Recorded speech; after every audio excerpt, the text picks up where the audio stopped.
지나간 한 주도 안녕하셨습니까? 하나님의 평안으로 안부를 전합니다. 본격적인 휴가철이 시작되었지만 다시 조금씩 고개를 들고 있는 코로나의 확진과 여러 가지 경제적 어려움 때문에 아예 생각조차 못하고 계신 분들이라면 오늘 하나님의 말씀과 함께 평안이 있고 은혜가 있는 쉼과 휴가의 시간을 가져보는 것은 어떨까요?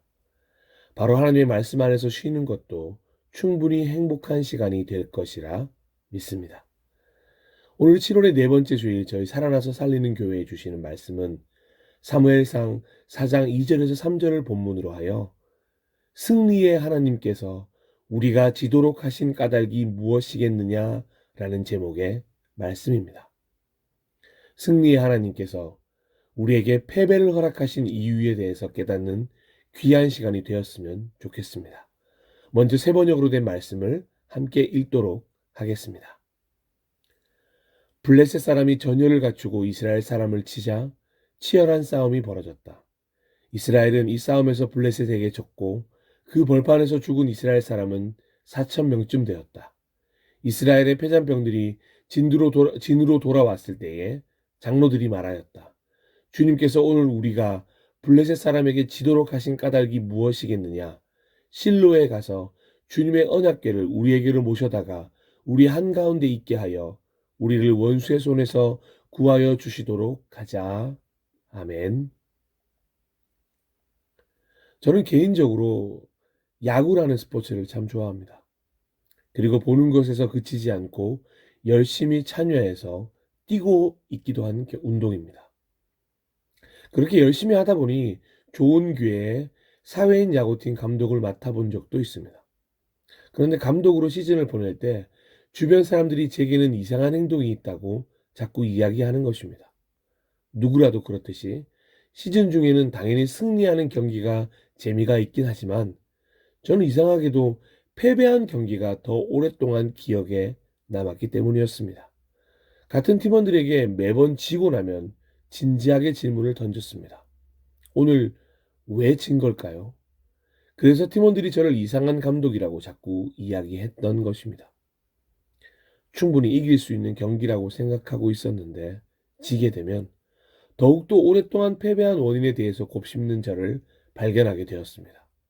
왜냐하면 패배의 원인을 찾아내야만 다음 경기에서는 패배가 아닌 승리를 할 수 있기 때문입니다.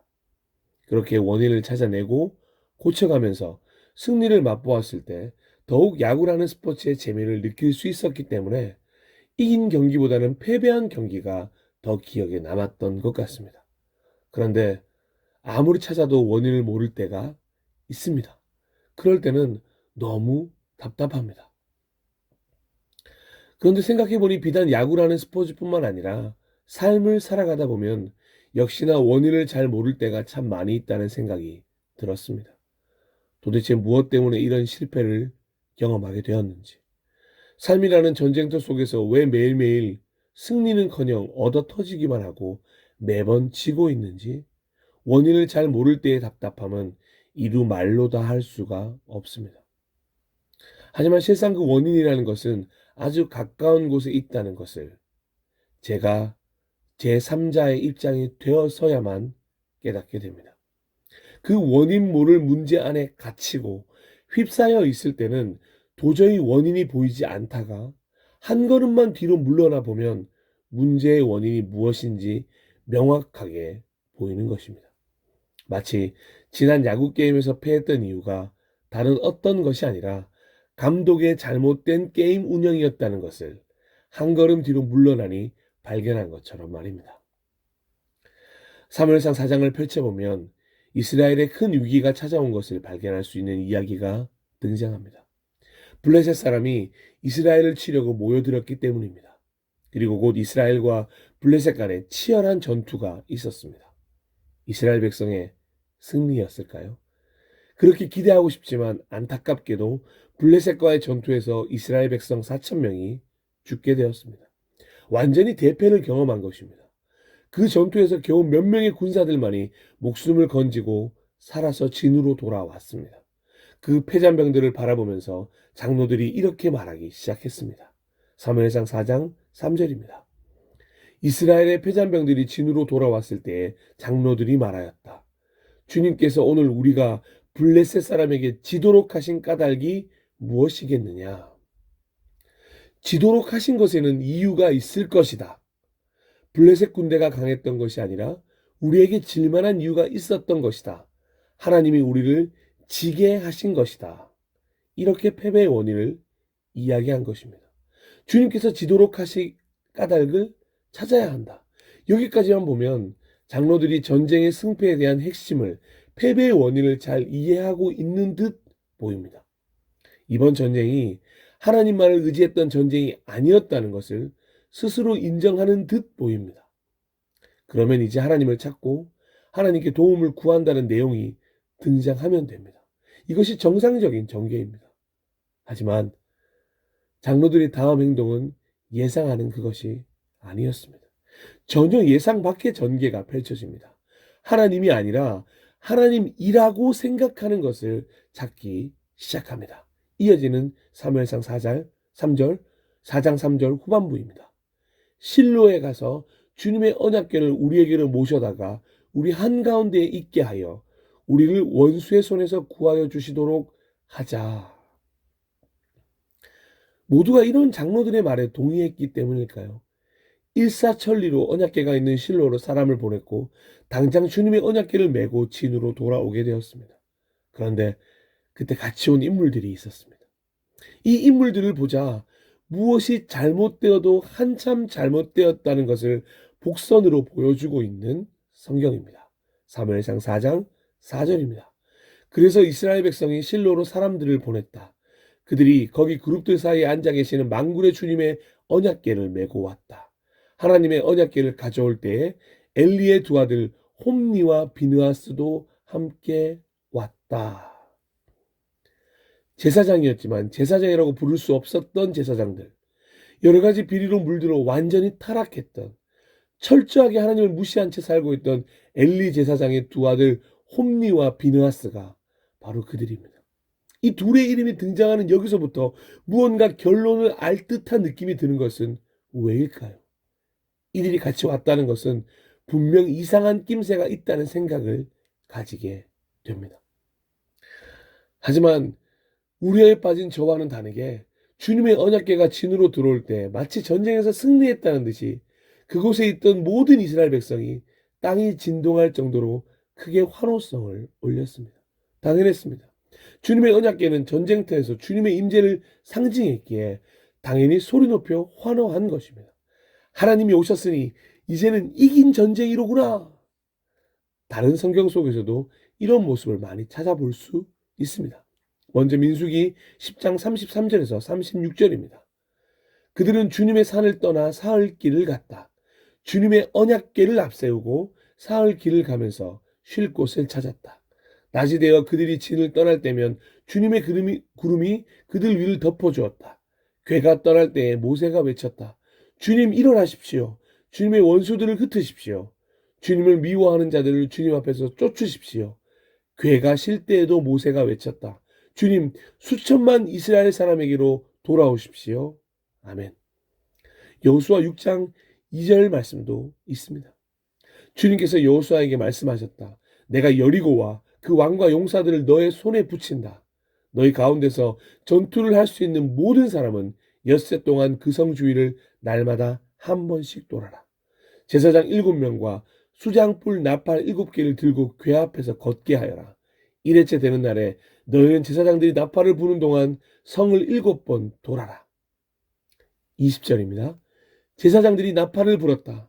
그 나팔 소리를 듣고서 백성이 일제히 큰 소리로 외치니 성벽이 무너져 내렸다.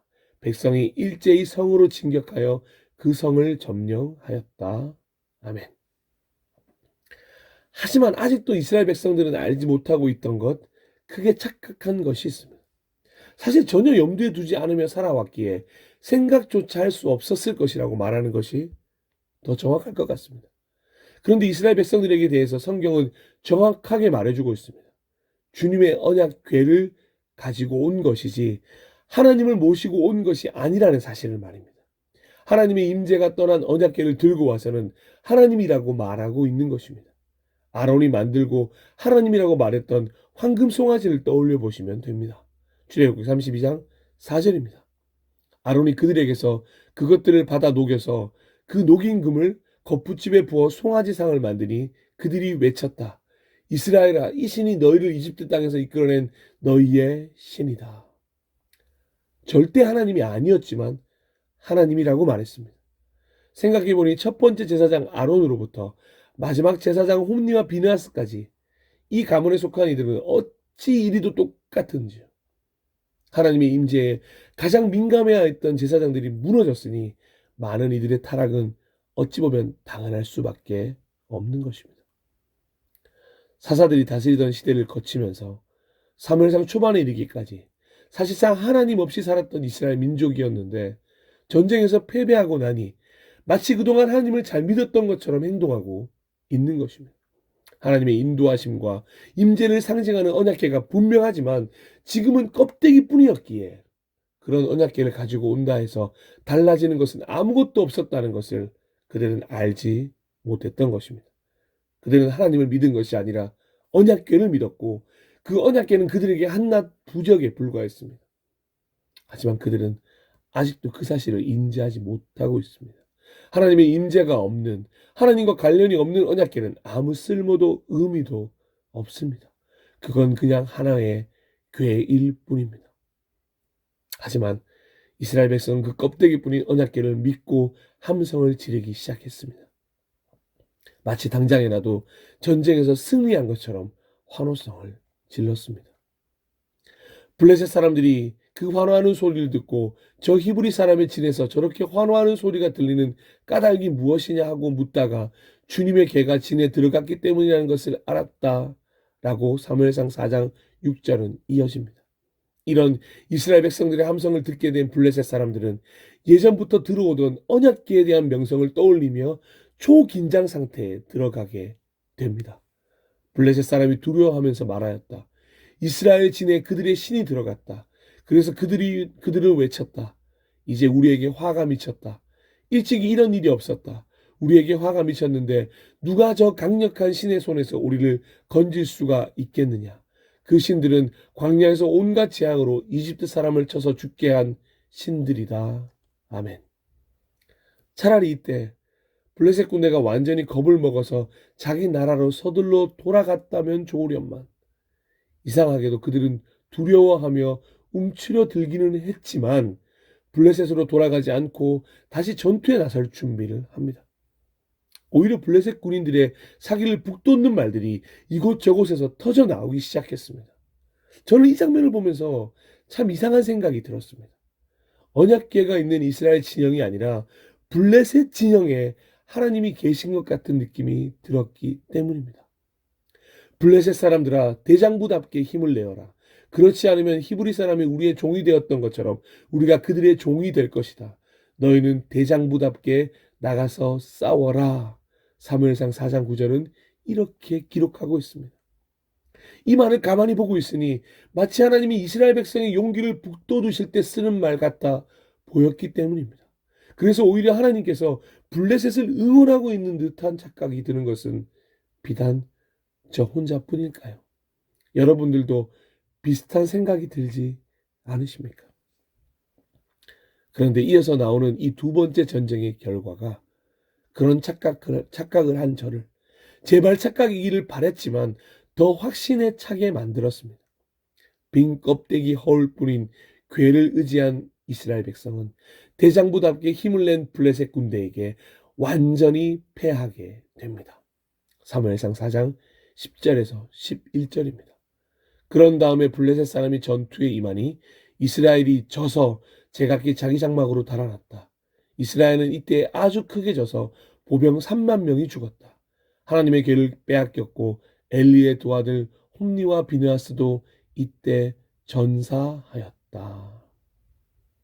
이건 정말 하나님이 블레셋 군대를 이용해 이스라엘 백성들을 치신 것이 확실했습니다. 왜냐하면 이스라엘 백성에게는 더 이상 블레셋 사람들조차 두려워했던 하나님이 없었기 때문입니다. 오히려 블레셋 사람들이 하나님의 존재에 대해서 더욱더 인정하고 있다는 생각이 들었습니다. 이렇게 전쟁은 블레셋의 완전한 승리로 끝이 났습니다. 당연한 결과였습니다. 전쟁의 승패가 하나님께 달려있음에도 하나님을 찾지 않고 어떠한 방법도 하나님께 구하지 않고 빈 껍데기뿐이었던 언약궤를 의지했던 이스라엘의 패배는 너무도 당연한 결과라고 할 수 있습니다. 그리고 한 가지 더 놀라운 점은 하나님께서 말씀하신 대로 홈리와 비느하스도 이 전투에서 한날 한시에 같이 죽게 되었다는 것입니다. 잠시 사무엘상 2장 34절로 가보겠습니다. 내 두 아들 홈리와 비느하스도 한날에 죽을 것이며 이것은 내가 말한 모든 것이 반드시 이루어진다는 표징이 될 것이다. 아멘. 또한 하나님이라고 여기며 모시고 온 언약궤마저도 블레셋에 빼앗기게 되는 수치를 경험하게 됩니다. 바로 이 순간 저는 아이성 전투를 마치고 난 후에 하나님께 눈물로 기도했던 여호수아가 떠올랐습니다. 당시의 장로들은 이 여호수아의 기도를 기억해야만 했습니다. 아이성 전투에서 패하고 돌아왔을 때 여호수아는 오늘 블레셋과의 전투와 같이 한낱 궤를 의지하지 않았습니다. 하나님 앞에 회개하며 하나님의 얼굴을 구했습니다. 그때와 지금 이 순간이 왜 이렇게 오버랩되는지 모르겠습니다.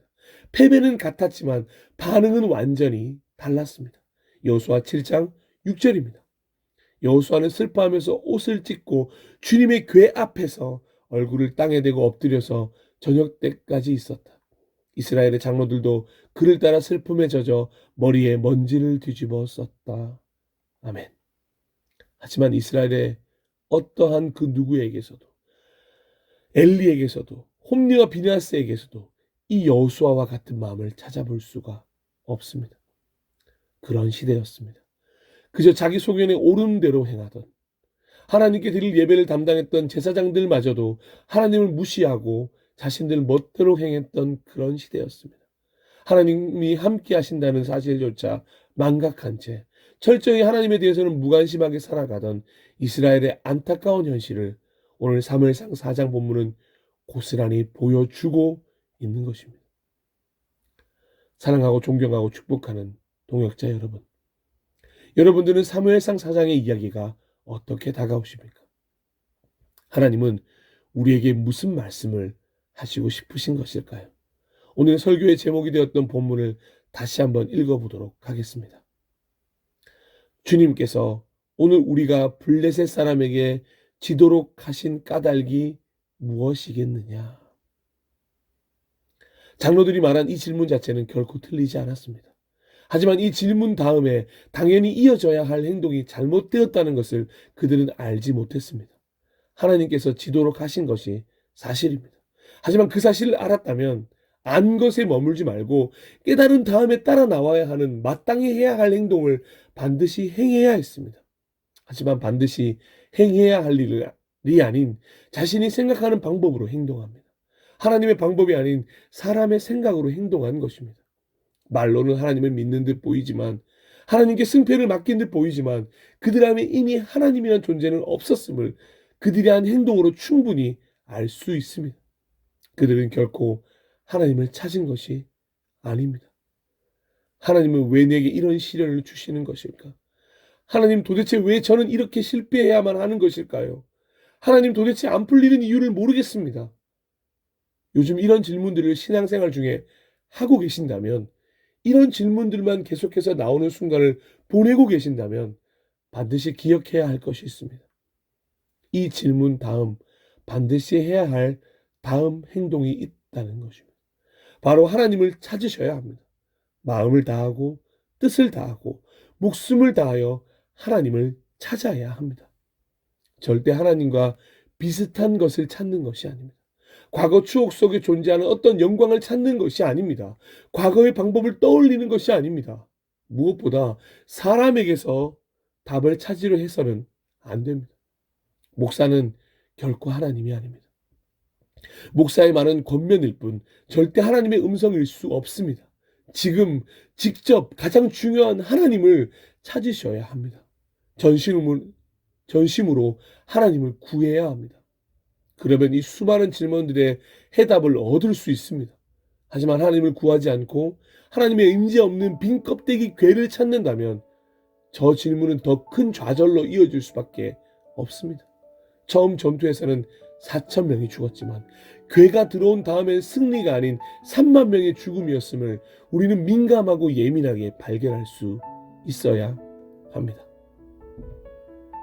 사랑하고 존경하고 축복하는 예배자 여러분, 신앙은 하나님께 질문을 던지는 것입니다. 어느 영화의 한 장면처럼 그냥 허공에 대고 답답한 마음으로 질문을 던지는 것이 아닙니다. 그리고 하나님께 던진 그 질문에 하나님이 응답하시도록 하나님을 구하는 것이 반드시 동반되어야 합니다. 하나님께 질문을 던져놓고 사람에게 답을 구하지 마십시오. 어떤 책에서 답을 찾지 마십시오. 하나님께 질문을 드렸다면 하나님이 대답하실 수 있도록 하나님을 찾으셔야 하는 것입니다. 하나님께 들어야 합니다. 그러기에 신앙은 하나님께 질문을 드리고 하나님께 응답을 받는 삶의 연속이 되어야 건강하게 살아 있는 것입니다. 빈 껍데기뿐인 괴를 의지한 채 들고서 수많은 문제들의 원인을 모르겠다고 말하지 마십시오. 바로 그 괴만을 의지하고서 하나님을 찾지 않는 자신이 문제의 원인입니다. 이런 문제를 벗어나는 방법은 아주 쉽고 간단합니다. 의지한 채 들고 서 있는 그 괴를 내버리고 그 괴가 상징했던 하나님을 찾으시면 됩니다. 간절히 소망하기는 나의 확신을 믿는 믿음을 버리고 하나님을 믿는 믿음으로 하나님 앞에 서시기를 간절히 소망합니다. 마태복음 7장 7절에서 8절입니다. 구하여라, 그리하면 하나님께서 너희에게 주실 것이다. 찾아라, 그리하면 너희가 찾을 것이다. 문을 두드려라, 그리하면 하나님께서 너희에게 열어주실 것이다.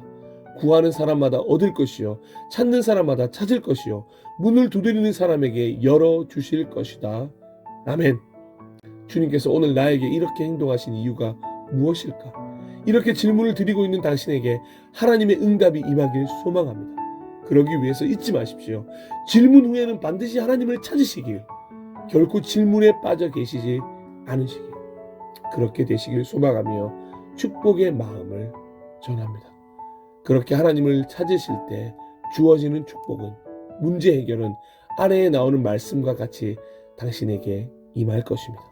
여러분에게 이 짧은 설교를 끝내며 선물로 이 말씀을 드립니다. 마태복음 6장 33절입니다. 너희는 먼저 하나님의 나라와 하나님의 의를 구하여라. 그리하면 이 모든 것을 너희에게 더하여 주실 것이다. 아멘. 잠시 함께 기도하도록 하겠습니다.